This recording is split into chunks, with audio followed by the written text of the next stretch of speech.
मुच्चित्तावगते प्राणा बोधयन्त परस्परं कथयन्तस्य मानित्यं तुष्यन्ति च रमन्ति च।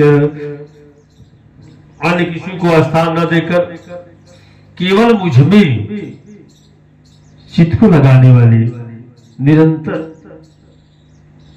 मुझ में प्राणों को ही लगाने वाले, सदैव मेरी प्रक्रिया का बोध करते, मेरे गुणगान करते हुए संतुष्ट होते हैं तथा निरंतर मुझ में रमण करते हैं। तेषां सततयुक्तानां भजन्ता प्रीतिपूर्वकं ददामि बुद्धियोगं तम् येन मामुपयान्ति ते। निरंतर मेरे ध्यान में लगे हुए तथा प्रेम पूर्वक भजने वाले उन भक्तों को मैं वह बुद्धि योग अर्थात उसमें प्रवेश दिलाने वाली बुद्धि देता हूं, जिससे मुझे प्राप्त होते हैं। अर्थात योग की जागृति ईश्वर की देन है। वह अव्यक्त पुरुष महापुरुष योग में प्रवेश दिलाने वाली बुद्धि कैसे देता है। तेषामेवानुकंपार्थम अहम ज्ञानंजं तमः नाश्यव्यवभावस्तो ज्ञानदीपेन भास्वतः। उनके ऊपर पूर्ण अनुग्रह करने के लिए मैं उनकी आत्मा सभिन्न होकर, खड़ा होकर, रथी होकर अज्ञान से उत्पन्न हुए अंधकार को ज्ञान रूपी दीपक द्वारा प्रकाशित कर नष्ट करता हूं। वस्तुतः किसी स्थित प्रज्ञ योगी द्वारा जब तक वह परमात्मा आपके आत्मा से जागृति होकर पल पल पर संचालन करता है, रोकथाम करता है, इसी प्रकृति के द्वंद्व से निकालती हुई वह स्वयं आगे नहीं चलता, तब तक वास्तव में यथार्थ भजन आरंभ ही नहीं होता। वैसे तो भगवान सर्वत्र से बोलने लगते हैं, लेकिन प्रारंभ में वे स्वरूपस्थ महापुरुष द्वारा ही बोलते हैं। यदि ऐसा महापुरुष आपको प्राप्त नहीं है तो स्पष्ट नहीं बोलेंगे। इष्ट सदगुरु अथवा परमात्मा का रथी होना एक ही बात। साधक की आत्मा से जागृति हो जाने पर उनके निर्देश 4 प्रकार से मिलते हैं। पहला स्थूल संबंधी अनुभव आता है। आप चिंतन में बैठे हैं, कब आपका मन लगने वाला है, कितनी सीमा तक लग गया है, कब मन भागना चाहता है, अब कब भाग गया है। इसको हर मिनट सेकंड पर इष्ट अंग स्पंदन संकेत करता है। अंगों का फड़कना स्थूल संबंधी अनुभव है, जो एक पल में 2-4 स्थानों पर साथ ही आता है और विचारों की विकृति हो जाने पर मिनट मिनट पर आने लगता है। यह संकेत तभी आता है जब इष्ट में के स्वरूप को आप अनन्य भाव से पकड़े, अन्यथा साधारण जीवों में संस्कारों के टकराव से अंग स्पर्शन होते रहते हैं, जिनका कोई इष्ट वाला कोई संपर्क नहीं है। दूसरा अनुभव स्वप्न सुरा संबंधी होता है। साधारण मनुष्य अपनी वासनाओं से संबंधित सपने ही देखता है, किंतु जब आप इष्ट को पकड़ लेंगे तो यह सपना भी निर्देश में बदल जाता है। योगी सपना नहीं देखता, होनी देखता है। उपयुक्त दोनों अनुभव प्रारंभिक है। किसी तत्वदर्शी तत्व स्थित महापुरुष के सानिध्य से मन में उनके प्रति श्रद्धा रखने मात्र से टूटी फूटी सेवा से भी जागृति हो जाएगी। किंतु इन दोनों से भी सूक्ष्म शेष दो अनुभव क्रियात्मक है जिन्हें चलकर ही देखा जा सकता है। तीसरा अनुभव सुसुप्ति सुरा संबंधी होता है। संसार में सब सोते ही तो है, मोह निशा में सभी अचेत पड़े हैं, रात दिन जो कुछ करते हैं सपने ही तो है। यहां सुसुप्ति का शुद्ध अर्थ है, जब परमात्मा की चिंतन की डोर ऐसी लग जाए, सूरज एकदम ख्याल स्थिर खड़ी हो जाए, शरीर जागता रहे और मन शुद्ध हो जाए, ऐसी अवस्था में इष्ट देव फिर अपना एक संकेत देंगे। योगी की अवस्था में उनके अनुरूप एक रूपक दृश्य आता है जो सही दिशा प्रदान करता है, भूत भविष्य से अवगत कराता है। पूज्य महाराज जी कहा करते थे कि डॉक्टर जैसे बेहोशी की दवा देकर उचित उपचार देकर होश में लाता है, ऐसे ही भगवान बता देते हैं। चौथा और अंतिम अनुभव समसुरा संबंधी होता है, जिसमें सूरत को लगाई थी उस परमात्मा में समझ प्राप्त हो गया। उसके बाद उड़ती बैठती चलती फिरती उसे अनुभूति होने लगती है। ऐसा योगी त्रिकाल यज्ञ होता है। यह अनुभव तीनों कालों से परे है। अव्यक्त स्थिति वाले महापुरुष आत्म जागृति होकर और ज्ञान दीप से नष्ट करते हैं। इस पर अर्जुन ने प्रश्न किया। अर्जुन उवाच परम ब्रह्म परम धाम पवित्रम परम भवान पुरुषम शाश्वतम दिव्यम देवमजं विभु आवस्त्वामृष सर्वे देवर्षि नारदस्तथा असितो देवलो व्यास स्वयं शैव ब्रह्मीषिमे। करे भगवान आप परम ब्रह्म परम धाम है तथा परम पवित्र है, क्योंकि आप सभी ऋषिगणों सनातन दिव्य पुरुष देवों का भाई आदि देव अजन्मा और सर्वव्यापी कहते हैं। परम पुरुष परम धाम का ही पर्याय दिव्य स्वरूप है। यह जन्मा आदि शब्द है। देवर्षि असित देवन और तथा स्वयं आप भी मुझसे वही कहते हैं, अर्थात पहले भूतकालीन महर्षि कहते हैं। अब वर्तमान में जिनकी संगत उपलब्धि है नारद देवल असित और व्यास का नाम लिया, जो अर्जुन के समकालीन थे। सत्पुरुषों की संगति अर्जुन को भी प्राप्त थी। आप वही कहते हैं अतः सर्वमेतदृतं मन्ये यन्मा वदसि केशव नहीं तो भगवद व्यक्तिम विदु देवान दानव। कर हे केशव, जो कुछ आप मेरे लिए कह रहे हैं वह सब मैं सत्य मानता हूं, क्योंकि आपके व्यक्तित्व को न देवता और न दानव ही जानते हैं। स्वयं एवात्मनात्मानं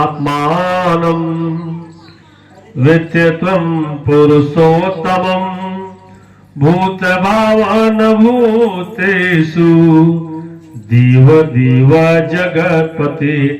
हे भूतों को उत्पन्न करने वाले, हे भूतों के ईश्वर, हे देवों के देव, हे जगत के स्वामी, हे पुरुषोत्तम, स्वयं आप ही अपने को जनाते हैं, अर्थात जिसकी आत्मा से जागृति हो आप जना देते वही जानता है।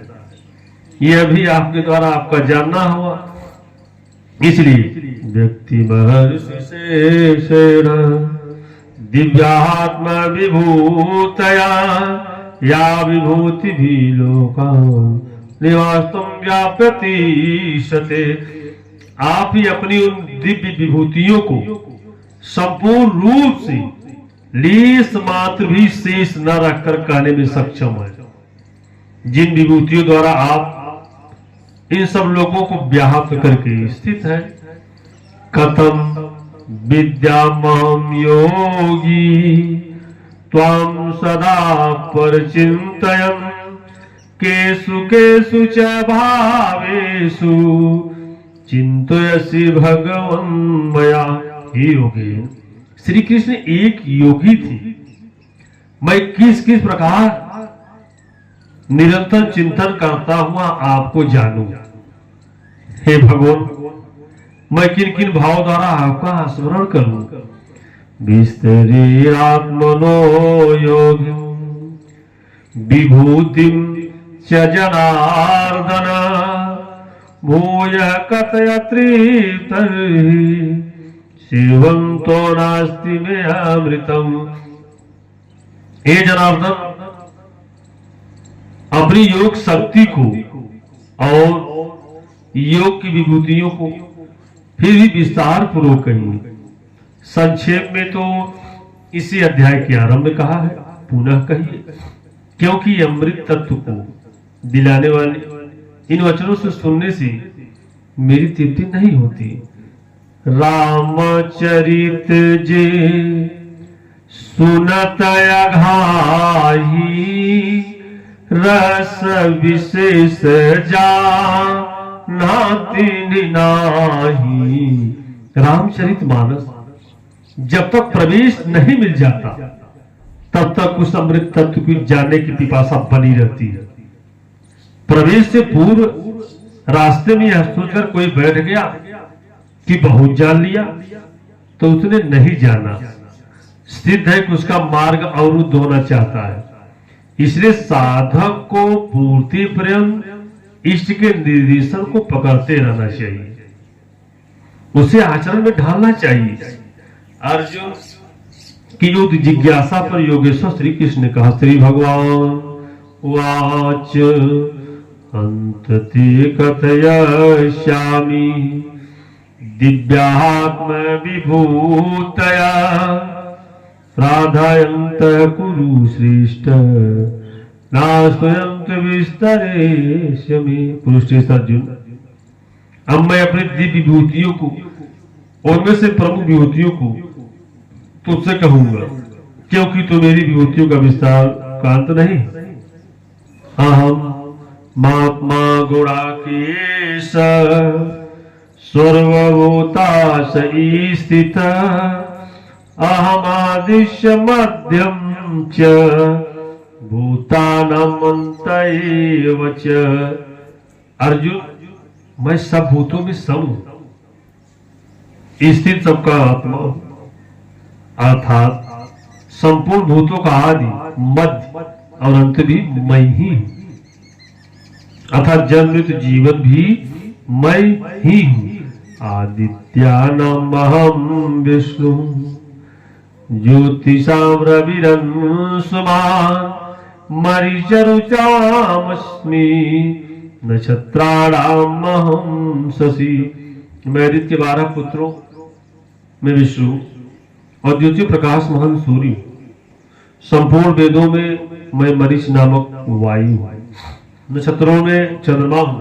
वेदानां संवाम वेदो यस्मि दीवानामस्मि वासव इंद्रियाणां मनश्चास्मि भूतानामस्मि चेतना।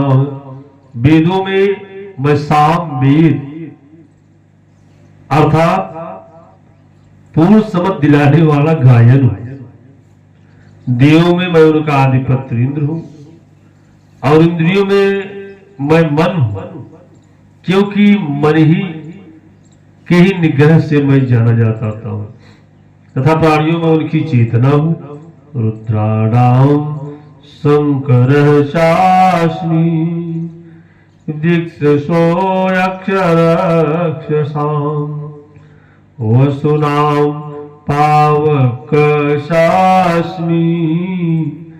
मेरुशिखरिणाहम्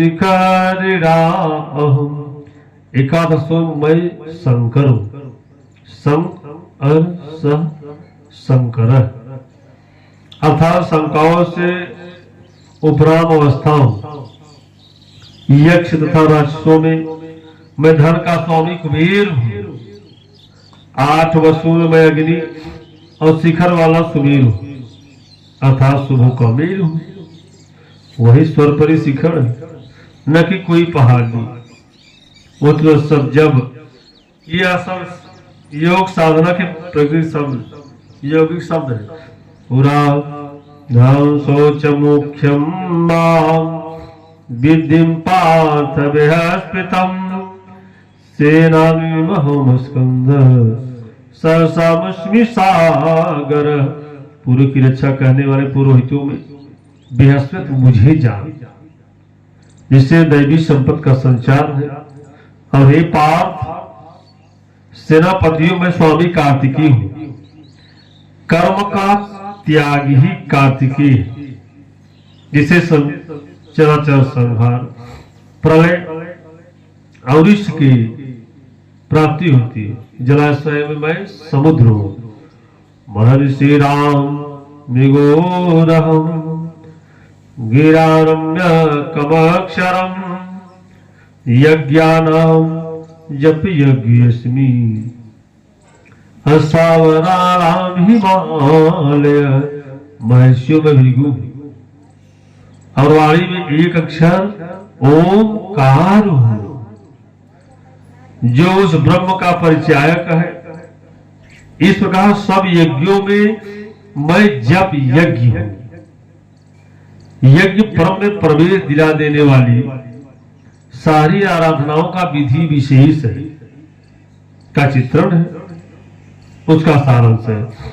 स्वरूप का स्मरण और नाम का जप 2 आयु से पार हो जाने पर जब नाम यज्ञ की श्रेणी में आता है तो वाणी से नहीं जपा जाता, न चिंतन से, न कंठ से, बल्कि वह श्वास में जागृति हो जाता है। केवल सूरत को श्वास के पास लगाकर मन से अविरत चलना भर पड़ता है। यज्ञ की श्रेणी वाले नाम का उतार चढ़ाव श्वास पर निर्भर है। यह क्रियात्मक है। स्थिर रखने वालों में मैं हिमालय हूं। शीतल सम और अचल एकमात्र परमात्मा है। जब प्रलय हुआ तब मनु उसी शिखर में बंध गया। अचल और सम और शांत ब्रह्म का प्रलय नहीं होता। उस ब्रह्म की पकड़ भी मैं ही हूं। अस्वस्थ स्वर वृक्षाणाम दिवर्षियाम च नारद गंधर्व चित्रथ सिद्धानाम कपिलो मुनि। सब वृक्षों में अश्व कल तक भी जिसके रहने की गारंटी नहीं दी जा सकती। ऐसा उर्धमूलम मदर सकम अस्वस्थ हो। ऊपर परमात्मा जिसका मूल और नीचे प्रकृति जिसकी शाखाएं, ऐसा पीपल का एक वृक्ष है जिसे पीपल की संज्ञा दी गई है। समान पीपल का वृक्ष नहीं कि पूजा करने लगे। इसी पर कहते हैं वह मैं हूं। देवर्षियों में नारद हूं। नारंद स नारद। दैवी संपत्ति इतनी सूक्ष्म हो गई, स्वर में उठने वाली ध्वनि नाम प्रकरण में आ जाए, ऐसी जागृति मैं हूं। गंधर्व में मैं चित्ररथ हूं, अर्थात उस गायन चिंतन करने वाली प्रवृत्तियों का स्वरूप का चिंतन होने लगा। वह एक अवस्था है जिसमें विशेष सिद्ध कपिल मुनि है। कपिल वो काया कपिल है। ईश्वरी अंतक जब लौ लग जाए तब ऐसी ईश्वरी संचार होता है। उच्च सर्व समासाना विद्यम मातृत्वयाद्भवम् ऐरावतं गजेन्द्राणां नराणाम च नराधिपम। घोड़ों में मैं अमृत से उत्पन्न हो सवा नामक घोड़ा हूं।